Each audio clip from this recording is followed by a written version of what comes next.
Balake, where is Balake at? My name's Blake. Do you want to go to war, Balake? I'm for real. Hey, Ron. Hey, Ron is here. Welcome back, everyone, for some more SPTV. We have some developments on the DOA, Defender of Ants situation. We thought he was in the clear as far as charges, and it looks like that may not necessarily be true. To discuss this with me, I have the one and only, my lawyer friend, Zach, your lawyer friend as well. How's it going, Zach? Good. Good afternoon, everybody. Thanks for joining us. It's been a little bit since we've done a video. I figured this was an excellent thing that we could discuss. Yes. Let me see. First of all, for anyone not yet familiar with my lawyer friend, Zach, you can find him on YouTube at Your Lawyer Friend Zach. Go over there and give him a subscribe. And also, just so I don't forget to mention it later, you have been talking about on your channel, you need to get some hearing aids. That's true. I have a genetic condition that causes hearing loss. And although I have really good insurance, they're $14,000. So my YouTube community has agreed to help me fundraise so I can hear my kids again. Okay, guys. So on Zach's channel, you can see these extra links right here. And this PayPal link is specifically for the hearing aid fundraising. So go over there and show Zach some love on that. So there's a few things that we could discuss in the DOA situation. How I would like to begin is by reading an email that I got from a retired judge who's one of our viewers. Her name is, well, I'll hold her name back. Well, Kathy. I can say Kathy. And let me just read you the email and then let's discuss, okay? Okay. Okay, so it says, the case against DOA was probably dropped because his rights were violated, spending 5 nights in jail without being brought before a judicial officer, aka a magistrate or a judge. The Riverside case below is a case from the 9th Circuit, California. Not many people are aware of their rights. Going before a judge after this rule is violated, a defendant's case should be dropped.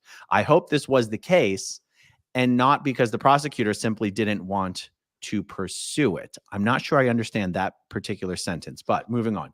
The Supreme Court decided in Gerstein versus Pugh, 1975, that the Fourth Amendment requires a prompt judicial determination of probable cause as a prerequisite to an extended pretrial detention following a warrantless arrest. The question that needs to be answered is simply, was there a valid basis for the arrest? This cannot be answered by the arresting agency. Neither the police department nor the sheriff, who's the jailer, has the authority to make an independent determination. It must be made by a judge. The court decided in a subsequent case, County of Riverside versus McLaughlin, 1991, that prompt under the Gerstein decision was 48 hours for a warrantless arrest and 72 hours in an arrest involving a warrant. The only time the court would seem to grant any waiver of this rule is in the event of a 3-day weekend. Otherwise, the court was explicitly clear. Now, it just so happens that it was a 3-day weekend that DOA was arrested over. Right? It was, what was it? Was it President's Day? It was. It was. And so most of the courthouses are closed, but the 72-hour rule would still apply, not 5 or 6 or 7 day rule. Right. Okay. And then it wraps up here. These cases are still good law, and it should be noted. And these cases are still good law, and it should be noted, have nothing to do with preset bonds. Correct. The hearing required is to determine if there was probable cause for the arrest in the first place. It should also be noted that the liability attaches not only to the agency making the arrest, but also individually to the jailer. I hope this helps to explain things. I'm not sure I follow everything that I just read. No, but I did, and that's why I'm here. Okay, help us understand what we should be taking away from this. Okay, so what we're talking about here is what's called a bright line test. The Supreme Court doesn't often give us a bright line test. They give us all these factors, and you sort of weigh them. In this case, the Supreme Court or the appellate court has said you can hold a person for up to 48 hours without a warrant, up to 72 hours with a warrant before they have to see a judge, and the judge will independently determine, is there probable cause to continue to hold them, or do they have to be released? It's the classic, you watch like a Law and Order type show on TV. They have the bad guy in the room and they say either charge, the lawyer says either charge him or release him. We're at 45 hours. And that's where that comes from. It comes from that line of cases. In this case, he was arrested without a warrant. The Fourth Amendment of the U.S. Constitution says you can't be arrested unless you have a warrant.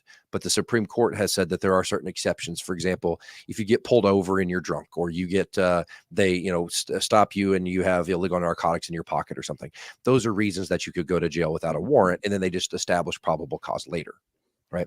But that probable cause can only be established by a judge. Obviously, the police always think they have probable cause, and the defense attorneys say there's never probable cause, and the truth lies somewhere in the middle, and that's why people like me have a job. And so it's a bright line test. And so if you exceed the 48-hour rule, or even the 72-hour rule, if it applies because he's being held on President's Day over a holiday, at that point, if you don't get him in front of a judge within that window, the ability to charge him disappears, because you have violated his rights, and you cannot violate somebody's rights and then prosecute them. So let me ask you this. When Sure. they say 48 hours, 72 hours, does that mean business days, business hours, or do weekends and holidays count? So the 48 hours, so it sort of depends. I don't know that that's completely clear, at least not to my knowledge, but every jurisdiction, with the exception of holidays, every jurisdiction has an on-call judge who is like signing. They'll like at 2 o'clock in the morning, somebody may need to get an arrest warrant. So they go wake up the on-call judge and they try and secure an arrest warrant. If they're coming up on the 48-hour window, one of those judges will have, it's called an arraignment docket, right? Or a probable cause hearing, arraignment docket, whatever. Read the charges. How do you plead not guilty? Then the state has to put on evidence, unless you waive it. Sometimes these happen 6 months later, but it's because the defendant waived it. If you don't waive it, and he certainly didn't in this case, the judge has to determine whether or not there's probable cause within that 48 or 72-hour window. Okay, so what do you make of this? These two sentences here, when she says, going before a judge after this rule is violated, a defendant's case should be dropped.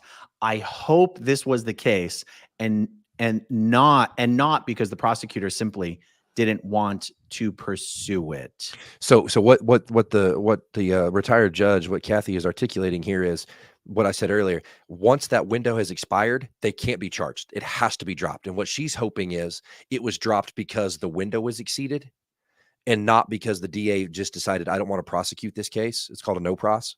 But wouldn't that be good if the DA said, I don't want to prosecute this case? If the reason for the dismissal was, I don't want to prosecute it, no, because in theory, they could go back and recharge him later. But can't they also go back and still recharge him? Because not on those facts, not on those charges, not on the reason he was originally arrested, because they exceeded the 48 or 72-hour window. So so there's a term we use: dismissed with prejudice means it can never be refiled. Dismissed without prejudice means we don't want to handle it now, but we have the right to come back later. Okay, because here's what has gotten many people, including DOA himself, very, very concerned. When he went, he has his van back already. When he went to go get his cell phone back. Oh, and then they found that they had confiscated phones and his computer from his van. They had taken them, and they wouldn't give him his phone back. They basically said, we have referred, and I might get my language on this. Well, sure. We have referred the charges, or we've referred the case to the city attorney. In other words, bypassing the county. I'm confused because city is lower than county. So I'm a little confused.